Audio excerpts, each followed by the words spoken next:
Hello, friends. This is Chris Jansen. Evil is the destruction of freedom. I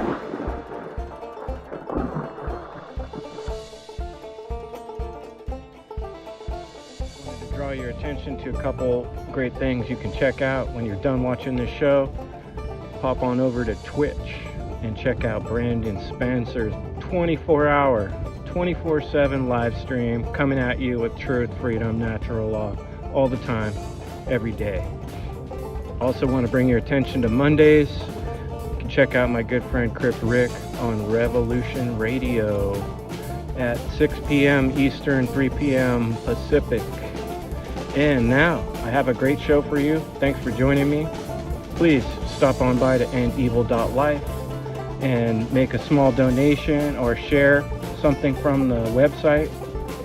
Subscribe to the channels and enjoy the show.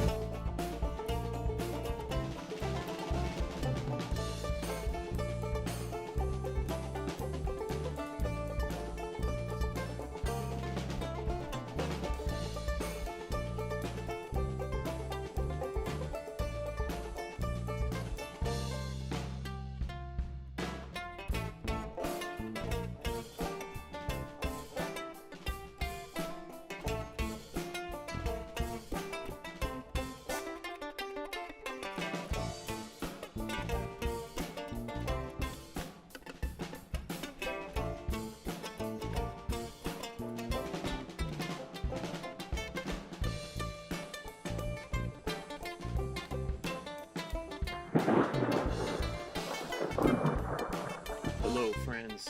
This is Chris Jansen. Evil is the destruction of freedom. Of the idea, and then our first, it wasn't that long.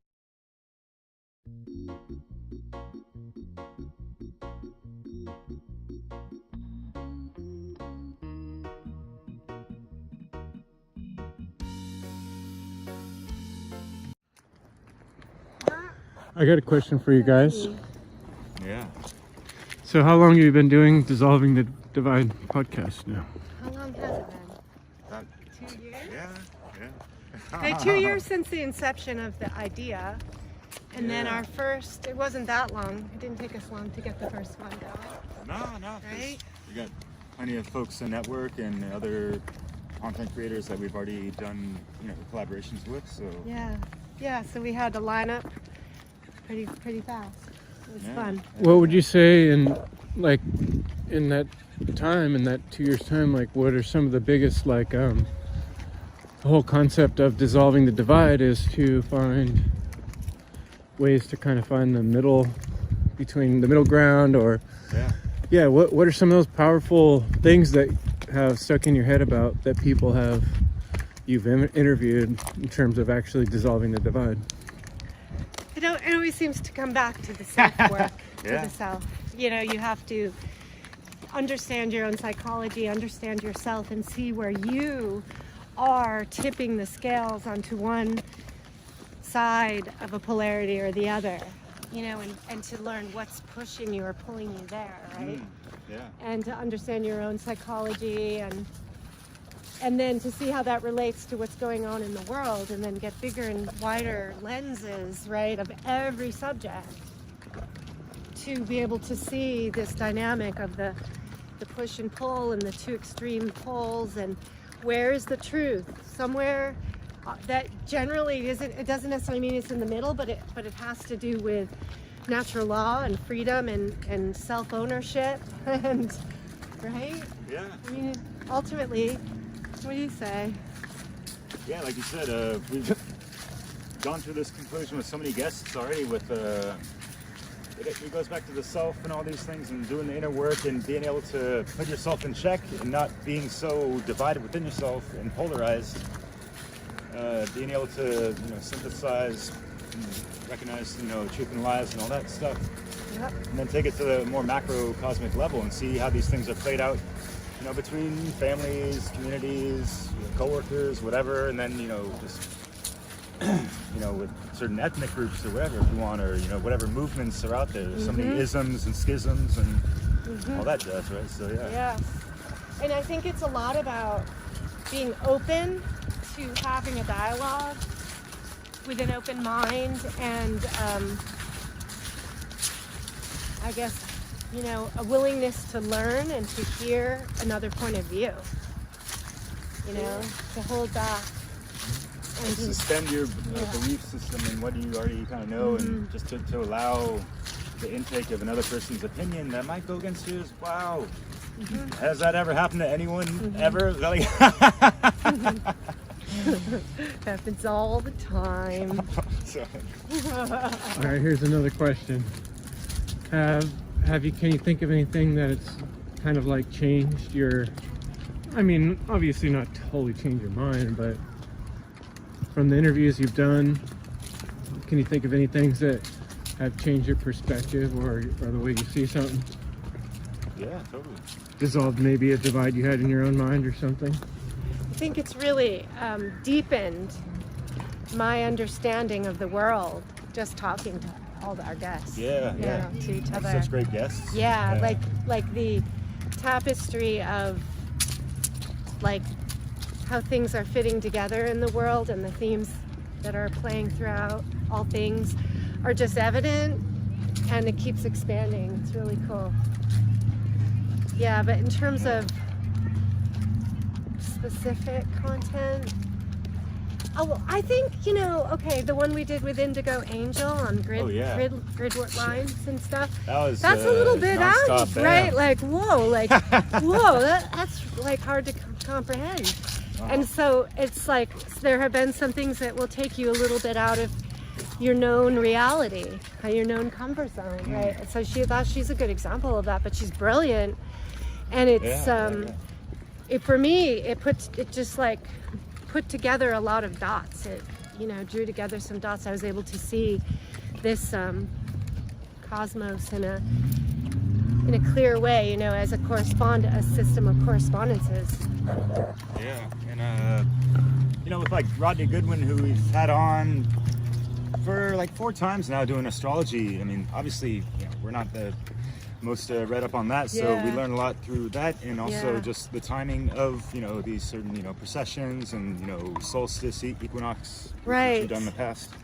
Yep. And then like one of the more memorable shows we've had was with Jake Jackson, and he's bringing forth blueprints of how we can really build this hermetically sealed society, as I like to say, or just a sovereign world, a way of being, and there's like things that he goes over that can just transition from the state of under governance and slavery and all that stuff to how it's in the end it's all people. So there's always going to be people occupying said position, municipalities and infrastructure and all these things, right?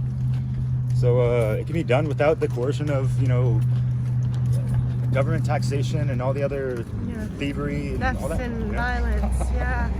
I think new vision. I like those. Yes. I like I would thinking back to Nate Capps. It was one of our earlier ones where he's really a specialist in this sacred symbolism and Freemasonic thought, but I think in that one he was talking a lot about the hemispheres of the brain. Anyway, it's Earth really brain, deep, baby, yeah. And it's number 3's that, by the way. yeah, but he sort of was playing with these ideas, in this talk we had on, the importance of our own polarized brain system, left and right hemispheres, and all the esoteric symbolisms. That one is a really good one to delve deep into, like the symbolic aspects of everything, and understanding natural law as a science. And so since it's about 2-year anniversary, it's awesome, right? Things have like culminated of where I just see and hear people speak more of, and maybe it's just the that law of attraction where, you know, you're really into something and focused on something, having it on your mind all the time, it's going to pop up more and more. Kind of like if you bought a car and you'd see that model more often or whatever, right? So I don't want to put that, you know, confirmation bias in there, like, oh, we're making an impact and stuff. But I think we're little by little getting to be recognized as being podcasters and having this kind of cool concept and a really interesting way of having conversations with people. Yeah, and I guess my context was also kind of just breezing over YouTube and Odyssey, BitChute, and other content creators and what they're making. And that, you know, they mentioned the divide and conquer. You know, that's like a common phrase with a lot of truth speakers, actually. But you know, it just might be in context of a certain train of thought or whatever. But you know, the hearts of the matter need to be delved in, like subject by subject, dialectic by that, and that's kind of why I had that vision in mind for the intention of this show, I guess, and to bring forth, you know, like more solution-based stuff instead of just going over and over the commentary and all that stuff, you know. So yeah. And that's not to put anyone down as if, you know, they're not coming up with solutions and we got it all fucking figured out. Of course not, you know. So yeah. But I hear these people, and I want to get them on our show so we can hash some of these other, you know, concepts and ideas out more, you know. Just trying to inspire folks that are listening and also creating and stuff. Yeah. You know? There's a lot of potential we got. Yeah, we just really want to cultivate like a mature type of conversation dialogue rather than, you know, that explosive extremism and maybe what we're doing is not as popular a style. Like people like arguments and fist fights and extremes, but you know, that would be like the opposite of what we're trying to really promote and and that's why, you know, the algorithms don't favor our material like a lot of other folks, Chris and all our community, I suppose, you know. But I think it's okay. I think, you know, we're against the sun, or I think that that I think truth, you know, mind, body, spirit, thoughts, feelings, actions, if we are aligned to our message and embodying it through how we communicate and talk to our guests, that ultimately is more powerful and long-lasting and deep reaching than using a bit like one of those, you know, kind of like, what do you call it, where you just like do stupid things and get attention? Yeah, right? Yeah. The you know, clickbait stuff and arguing and all the drama stuff that people like. That's not what we want to promote or be like. I don't want to be like that. That's like the opposite of this real solution. So I just feel like if you're sincere and you stand your ground according to principle, then that's doing the right thing, and to know that that's having the right effect in the universe. Yeah, totally. Right? Just being a proper role model that's really truly aligned and walking the walk with you know what we speak about. That is the most important thing, and it has the greatest value. And if the more and more people do that, that will turn the tide of everything. Yeah. Okay. Right? Yeah. Any more questions? What a beautiful day, huh? Yeah. I love the colors. A little chemtraily, but yeah, Victor Ave has a really nice line of trees that turn red and yellow and orange when you drive up and down this road. Yeah, so I guess even, you know, it's on my mind all the time, going on social media, posting whatever on Facebook and yada yada. It's like, I don't want to be looking and acting like a fool and all this stuff. Because, you know, with all the affiliates that we have now and network and Chris with the One Great Warriors and all that, I don't want anyone to be, you know, thrown under the bus because, you know, someone thinks I did some bullshit, stupid, you know, things and whatever. There's going to be hecklers on the sidelines, fucking regardless of what no matter what we do in life, there's going to be the haters. As, you know, I've told myself, you know, to get over, you know, like, don't worry so much about what people think or say about you. You know, if you are aligned to your purpose and like not causing harm to anyone, a la, you know, objective morality and being a good human being, then I don't need to feel offended or whatever. Or threatened by, ultimately. Although the truth is, are people who do things that, hurt others. I mean, ultimately, that type of thing couldn't cause harm. And that's what's short-sighted about it. I'm curious if you guys have experienced a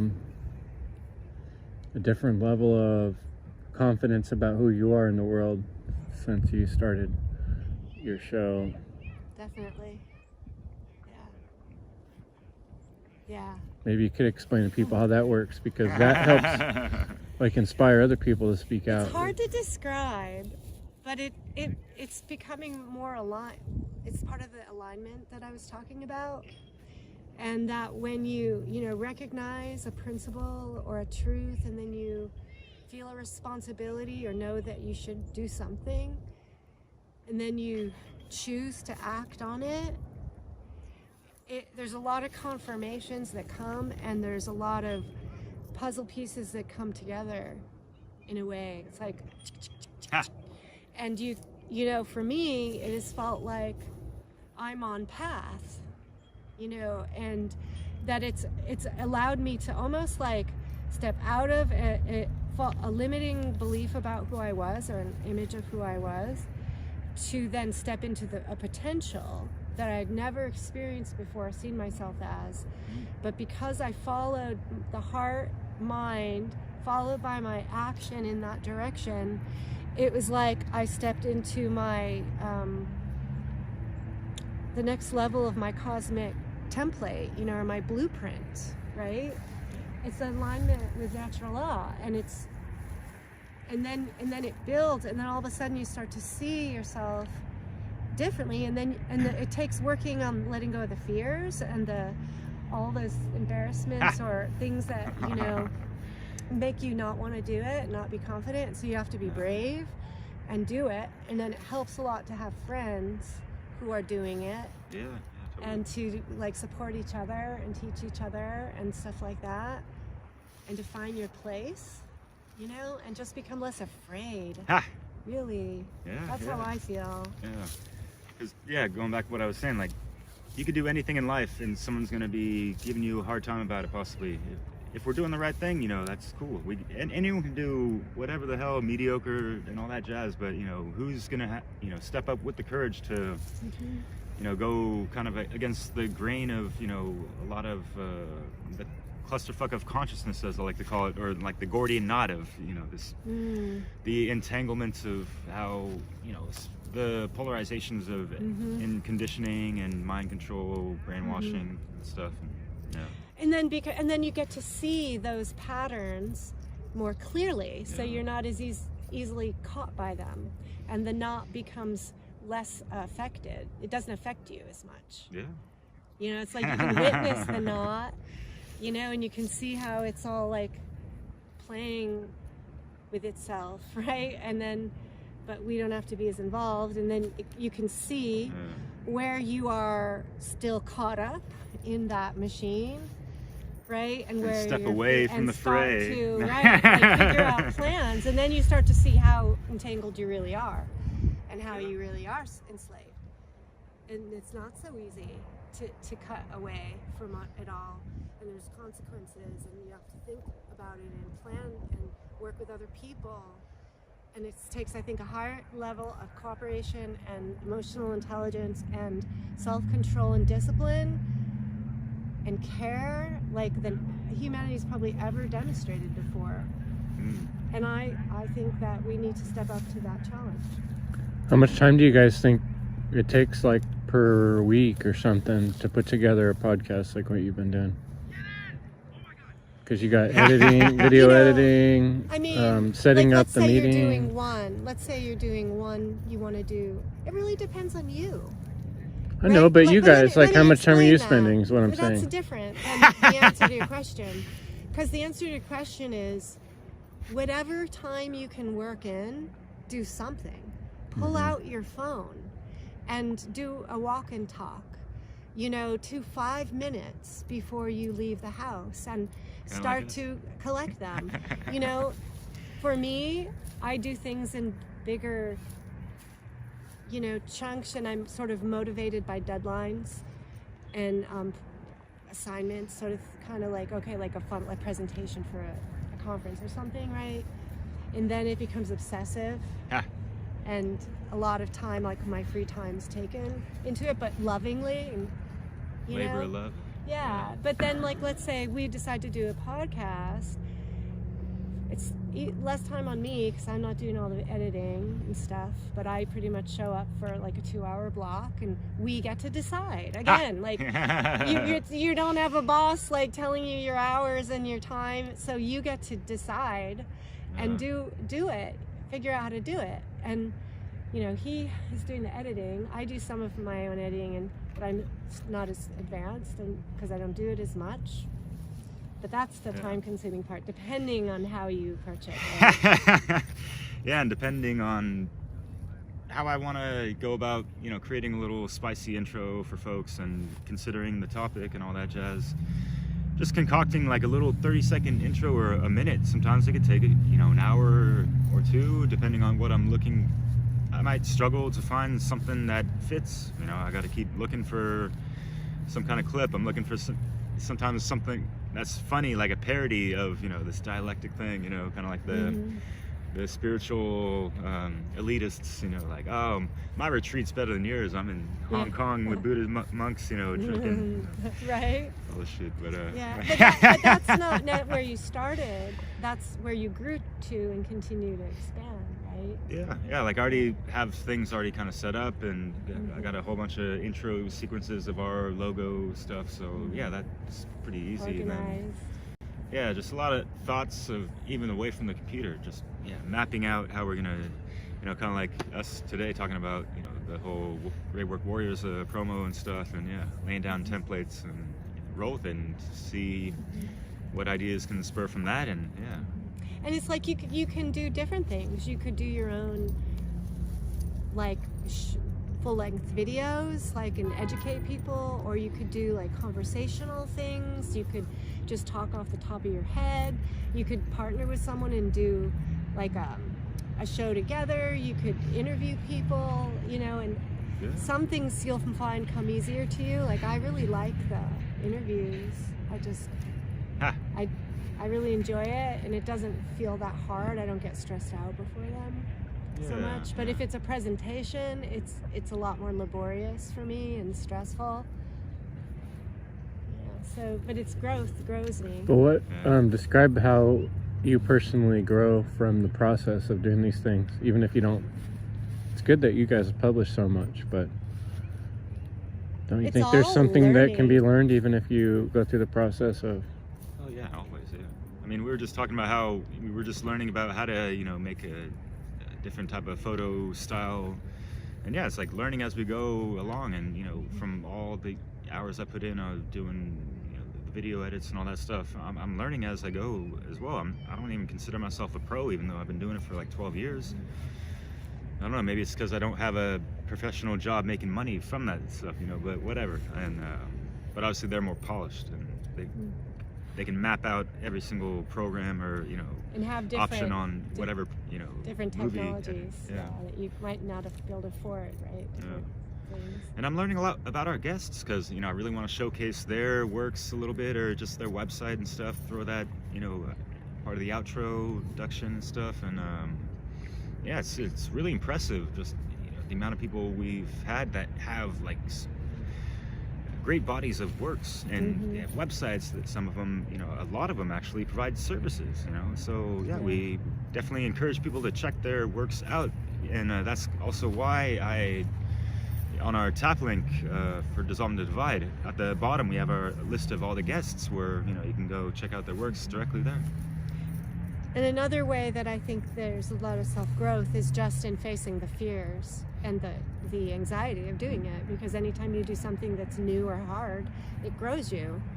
It expands you. And then you also learn by teaching something and repeating something, you get to understand it at deeper and deeper levels. So the more that we have different conversations with different people in different ways, and the more that I take the chance of speaking out something, then the more I understand, and the concepts become more deeply embedded in my knowing, I guess, and experience. Yeah, getting familiar with the unknown, are we? Yeah, Making the darkness conscious? Exactly. Perhaps? Yeah, bringing the spirit and material together, you Yeah. know? It is. Learning can be fun, and I yeah. feel like I've learned so much more cool stuff that applies to life in glorious ways outside of, you know, school and education systems, right? You know, they don't even have like the Kabbalion as one of the. Imagine, you know, generations of kids having to do book reports on that. And understand it in experiential The ways. trivium. This for the next half year, trivium. we're gonna work on using the trivium. Yeah. Hey, do me a favor, guys. Can you guys both smile? How about like a little? Yeah. Yeah. Cool.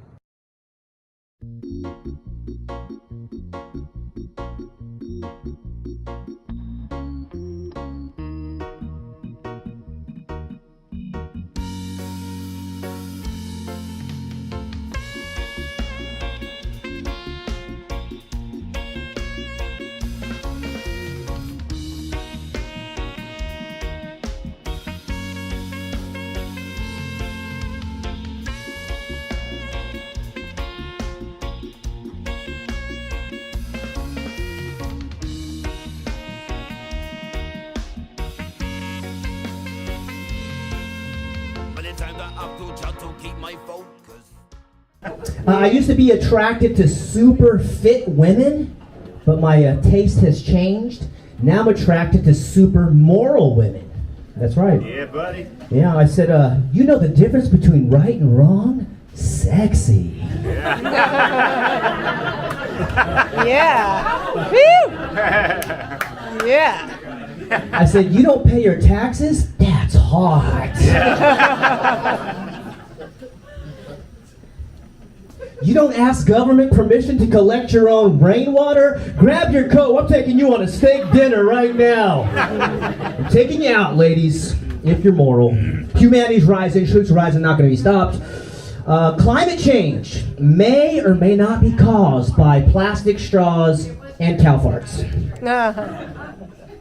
But I hope we can all agree that the solution is not higher taxes. Yeah. Keep them low. These are people, our taxes fund the prisons, and they can't even keep the drugs out of the prisons. And you expect us to believe you're going to keep carbon dioxide out of the air? I don't think so. I don't think so. Yeah. Can't even keep the criminals across the borders as well, right? But truth is coming, don't worry. Good news is coming. Anyways, the idea the left and right are different is going down. And just want to let you guys know on election day what I did, and I hope this becomes a viral trend in the future. I took my election ballot, and I just took it in there. I wrote 2 big letters, capital M, capital E, and I just put that in the ballot box. Unfortunately, I did not become president of the United States, but I did earn some self-respect, so that's worth something, you know? Maybe next time as well. Enlightened, seeing things I did not notice. Never touch my microphone with hocus pocus. Anything that we burst, nowadays they notice. We bring them niceness, we bring reality in. Truly rethink your life. I think it's time that you read this song. So Derek, tell me, we were talking about dissolving the divide, and yes. How'd you get going on that whole idea to begin with? It's our morning coffee talk. Yeah, brother. Coffee talk with Derek. Yeah, well, you already know the story of, you know, how Leslie and I kind of came about brainstorming that, just kind of indirectly, but and all that. But I guess like some of the underlying motivational intentions I had as well was that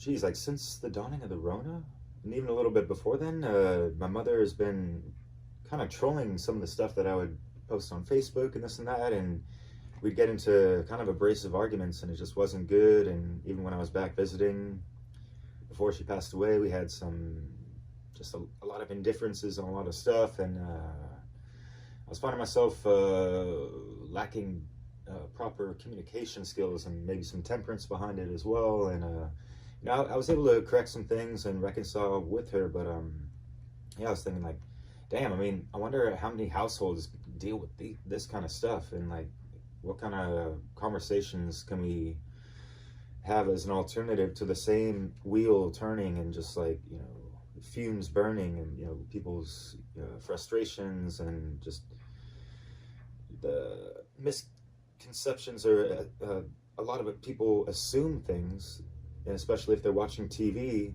and they have an idea of what someone that looks up conspiratorial stuff, what they're going to be acting like, thinking like, and talking about. And the television programming wants to lump us into one single fucking category, like we're a bunch of anti-vaxxing and flat earther retards and all this stuff. And like sometimes they just put the foot down and like flip them on, like, no, like you don't even know your son as much as you could. You don't ask just like these Socratic questions that we would talk about with the One Great Warriors and stuff. So I noticed I was kind of getting triggered from her, like projections and assumptions onto me, just regarding like some things that were just common sense, some things that, you know, there's different degrees of all this programming and the lies fused with little bits of truth with the mainstream, you know. So yeah, I had that in mind, and you know, I wanted my mom to eventually, you know, watch some of those and all that. But yeah,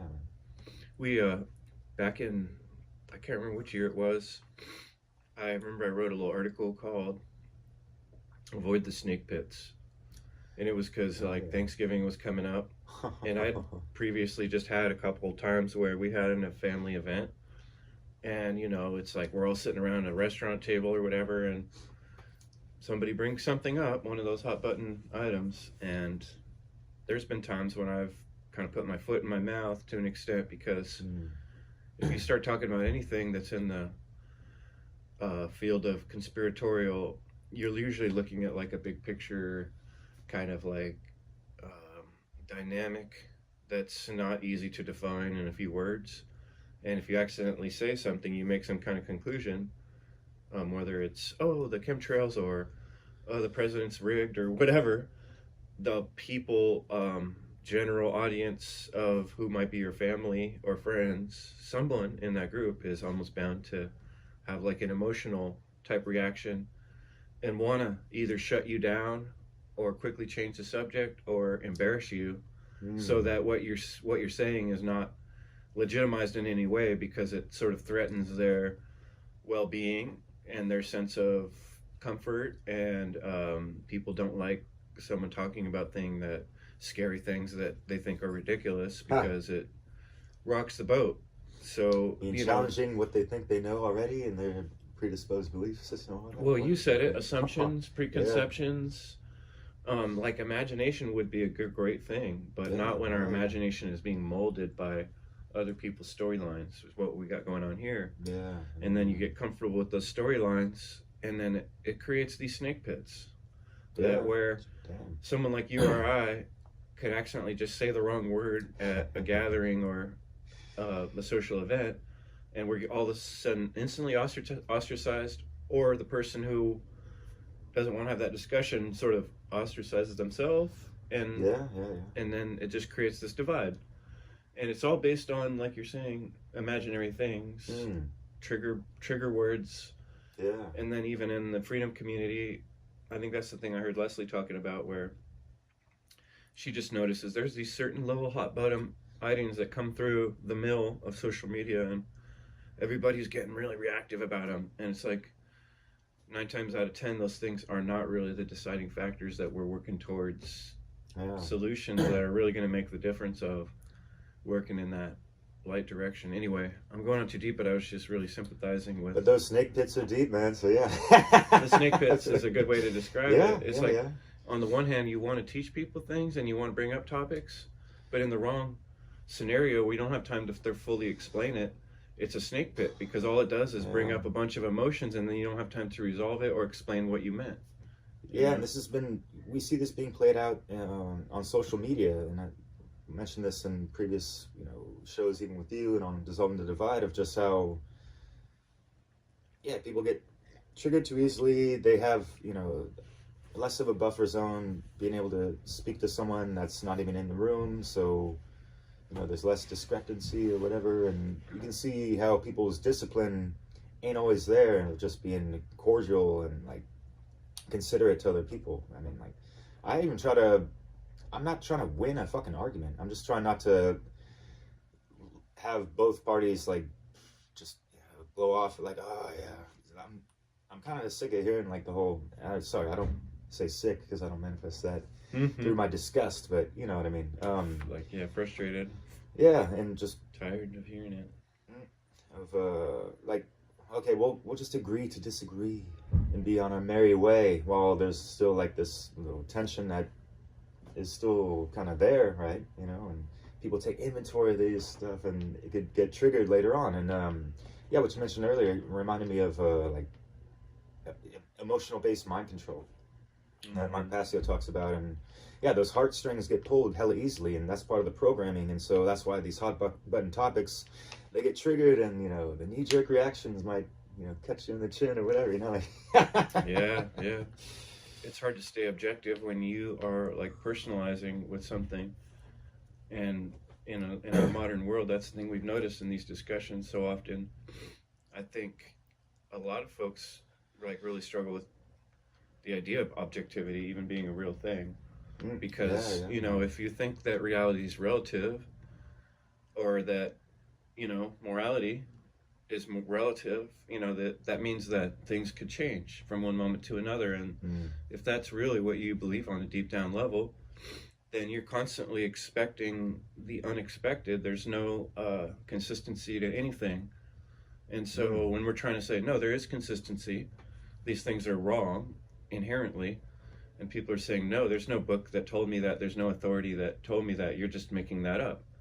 Because we're all conditioned to only accept something as being the ultimate truth if it's like well researched, and there's some official authority entity that we can look to, and they can offer us their stamp of authenticity. But being able to do that deep down on a personal level is pretty hard if you don't really trust your own judgment.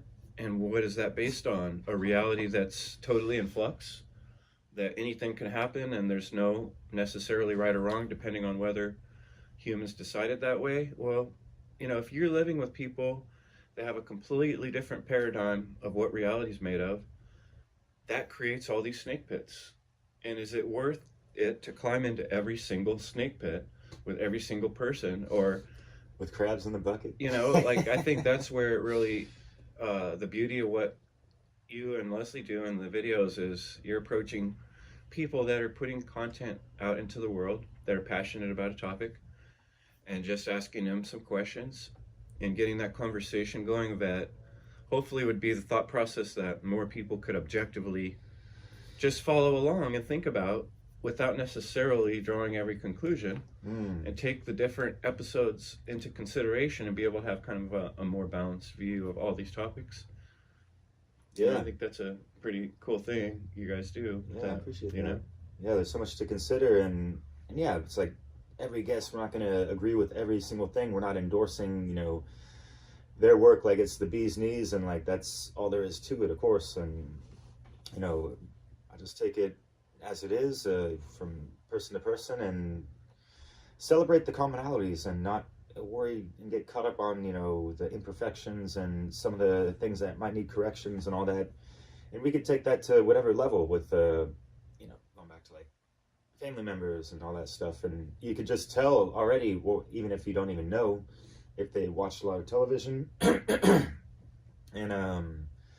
it's like for the truthers, it's like it seems like cliche for them to just be like, well, you don't know that, and like there's already like a discord and like a talking down upon someone, instead of taking the Socratic approach and using that art of persuasion and making them question what they know, and being able to speak about what you know and not be so attached to it, and try to speak through that objective lens, like you're saying. And that's something that I learned quite recently, because I've just having the show and trying to be on top of things, and really understanding the Hermetica even more, and things like polarity, because we talk about the polarizations of things so much. And you mentioned objective truth, and that's like objective reality, objective morality, and we're all in this collective consciousness, unconsciousness, and all this stuff. So yeah, it's a clusterfuck of people not understanding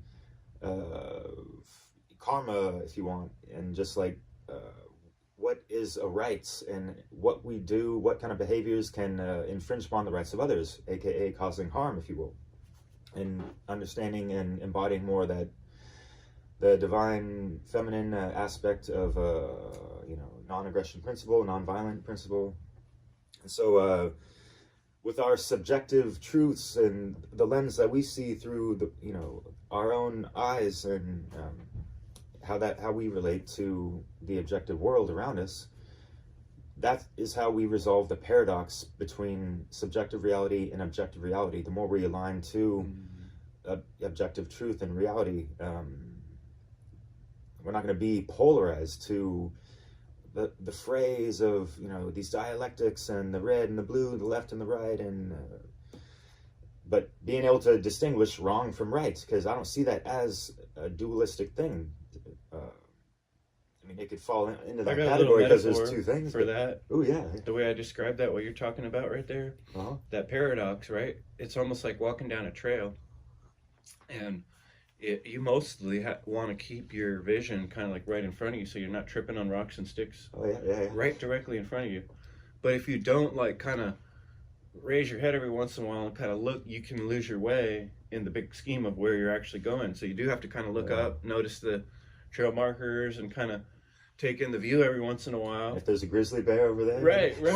And so that's kind of me, kind of like looking at the big picture, putting things into context, and then, but day to day, like it's usually like, what's the step right in front of me? What can I do to not fall down in my personal life and block the trail, or, you know what I mean? Yeah. And then you look up and you're like, well, what about the rest of the world and what they're doing and how that's going to affect my path? And it's like there has to be a balance of both things. If you just stare in front of you, you're not going to see the grizzly bear or the trail markers. And if you just look out and only look at it from a global point of view, you're going to be tripping. Damn, yeah. Right? We got to stop and smell the roses or flowers and the wonderful herbs around that nature provides. So, enjoy nature as well. That's like the difference too. Like you're saying, that one phrase you brought up is, let's agree to disagree. Yeah. That, I mean, like, it's not the worst case scenario. I found that to be very handy sure. in personal relationships. Like me and someone I like, we're friends. We're having this deep conversation. We kind of get to this point where I'm telling them government slavery, and they're saying, no, I still feel like I need government. And we kind of come to an impasse, and we have to say something like that sometimes. Yeah, sure. Yeah, but to me, that's like a really legitimate one-to-one way to deal with that situation. Is like, okay, for now, let's just have our own thoughts on that and not fight. Yeah.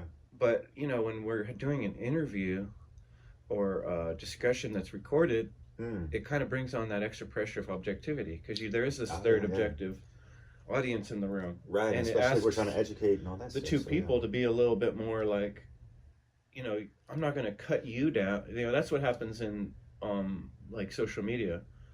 Is like, instead of what we would do is we'd look at the problem, and then Trivium style we would take it apart, cut into pieces, and inspect the pieces and maybe contrast them. But instead what people tend to do is try to cut you apart and break down you to say that there's no way that your message could be a good message because there's a problem with you. And that's a real it's never going to get to the truth. All it's going to do is create infighting, and that's what we see in these circle jerk kind of discussions that aren't getting anywhere, so we're trying to offer like a legitimate way to have a contrast without turning it into finger pointing and cutting the person down, but instead cutting up the topic objectively. Kind of focusing on the messenger, not the message, and like focusing too much like, oh, well, did he research this person that talked about this message or truth? And so there's the dick measuring contest and yada yada, and it's just ultimately where are people's heads at with all this stuff? It's not a competition, y'all. Like we're in this together. So how are we actually acting in accordance to, you know, these sacred principles and all the truths that you learned and all that stuff? How are you putting that, you know, back into the you and I verse when you and I converse and we're able to build each other up and, you know, get some positivity out of it, right? And not get caught up in the negative feedback loops and all that stuff that keep things stagnant. Because, you know, like the truth movements ain't really moving. Where's it going? Type of thing, you know? Like, seems to be all over the map, and people are still hung up on and care so much about what other people eat and all these things. And it's like that that need to police others. I keep noticing. Within these different groups, like people want to come out and like call out other people and say, "Oh, you shouldn't be talking because you're," you know. It's like, wow, that's really going to be a slow way for us to progress, as if it is a movement. You know, can you imagine if the evildoers did that constantly? You know, they wouldn't be so much problem for us, you know, if they were just constantly fighting with each other and they couldn't organize. And how would they be able to mind control the public, you know? So we kind of have to, I mean, I don't know how it works in the deeper recesses of evil, but maybe they just kill each other when they disagree. I don't know. I think it's cutthroat, and maybe it's cutthroat, but you know? And I do respect, you know, holding one accountable and this and that, but there's proper ways to do it and approaches and all that jazz, you know. It's like, in the end, you know, we're people in the community, we don't necessarily know each other all that great, you know. We might have like 100 mutual friends, but, you know, we never met them in real life, that kind of stuff, and we might not even had like a full discussion, so we don't know their nuances, where they're coming at, like kind of like their mind state and all these other factors that a lot of people just throw out the window because we're engaged in something that, you know, is challenging truth and what they, you know, that whole cycle, right? Things to consider. Yeah, cyclical. So what's the takeaway, I guess, you know? Yeah, it's the takeaway is we gotta keep on this humble path. We learn things every day. We can grow and you know,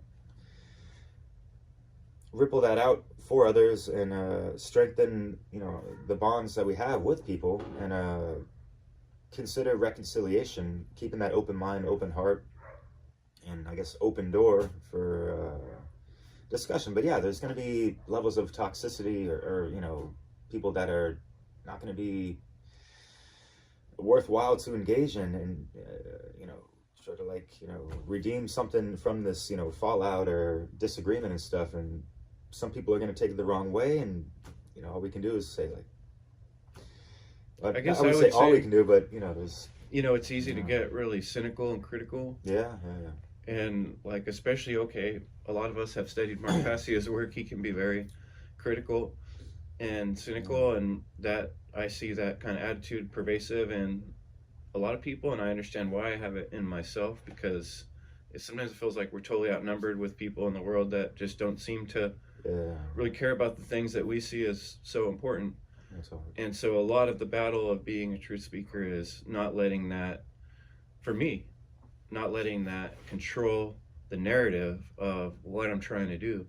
What I'm trying to do specifically is encourage people to go down that path of thinking things out, of asking all the difficult questions, and which takes bravery and courage and a willpower and initiative. And it's a lot to ask of anyone because it's a scary path. But it's what I am encouraging people to do, because there's a lot of gain in that path as a human being, as where you sit with your soul in this world. But you can't force anyone down that path, otherwise you're just as bad as the evildoers, trying to coerce people and bend their arm and saying, "Oh, this is what how you should live. This is how you should eat."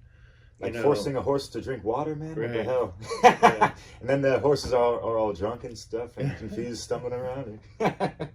Galloping in the wrong directions. You can take a horse to water, you know. That's the saying, and it's true. You know, we cannot make people drink.